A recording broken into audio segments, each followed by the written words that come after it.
Bison Deal, or formerly known as Brian Williams, was a former NBA player who played from 1991 all the way until 1999. He was a great player. He won a championship with the Bulls in '96, and he was putting up good numbers after he was given a starting position.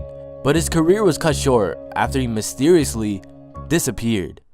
What is going on, everybody? It is Handles, and mainly because of me, it doesn't look like we can hit the goal of 50,000 subscribers by the end of this month, since before my last video, I didn't even upload for 9 days due to my vacation.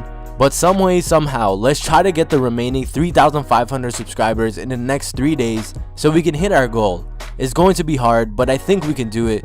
So if you're not subscribed yet, why? You're missing all of these amazing videos. But anyways, in today's video, we are going to go through the dark story of a former NBA player, Bison Deal.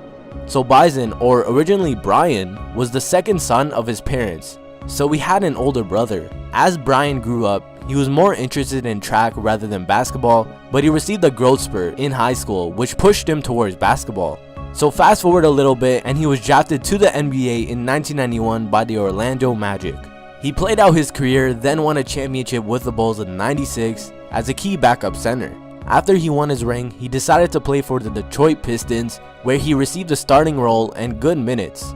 And before we get any further into the story, while Brian was with the Pistons, he had changed his name from Brian Williams to Bison Deal. So from now on, I'll only refer to him as Bison. But Bison's agent was saying how Bison had a lot of family problems, mostly involving money. His agent would say Bison's parents would always ask for money and basically rely on him to make the family stable. But the person who was giving Bison the most trouble was his older brother, Miles. His brother would constantly ask him for money and always approach Bison with all these get-rich schemes, to which Miles would ask Bison for startup money, but the scheme would end up always failing. And at this point, it is 1999, and Bison felt as if he had made enough money in the NBA and decided to retire instead of accepting a 5-year, $34 million contract that he could have signed. I don't know about you guys, but I don't think I could ever pass up that kind of money, especially with the fact that Bison was only 30 years old when he retired. He still had a lot left in him, but reports were coming out that he was growing tired of basketball and had wanted to leave it for a while. But later, it was revealed that a main reason for Bison leaving basketball was because he had met a girl early in his career, and he never really got the chance to settle down with her or really even meet her. So after the 1999 NBA season, he wanted to spend time with her and get to know her and ultimately be with her. Her name was Serena Carlin. So Bison bought a boat for him and Serena to sail across the 7 seas, spending time together.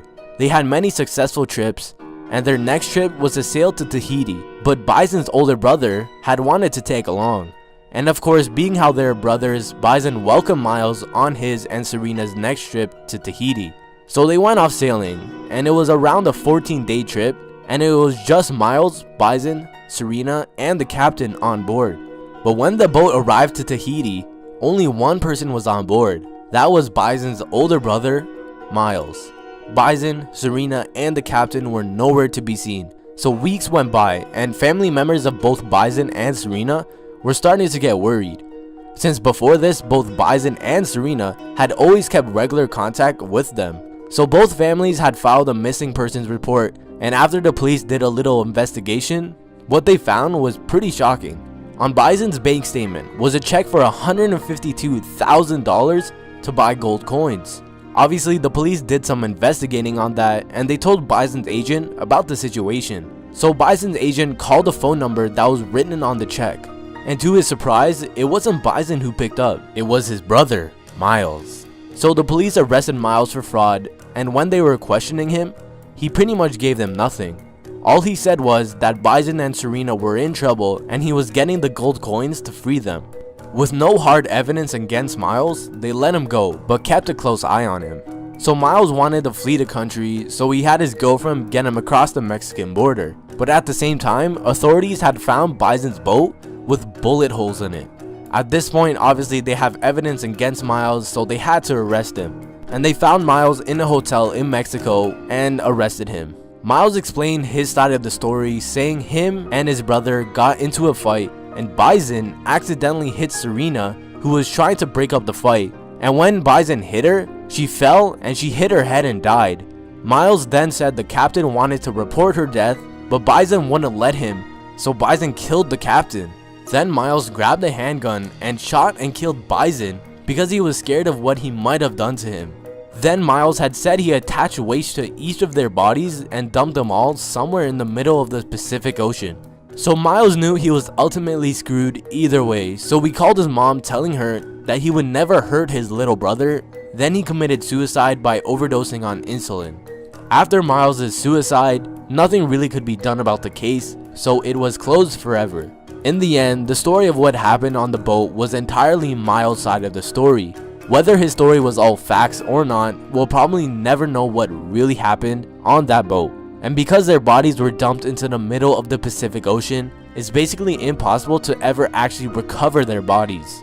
Anyways guys, that was it for the story. Bison Deal was a great basketball player. It's sad that his life had to be cut short.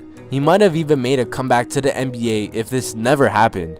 And I know this video was a little dark, but I promise it won't be like that the next video. But again, let's try to somehow hit the 50,000 subscriber mark by the end of this month. Anyways, as always, till next time, I'm Handles, and I'm out.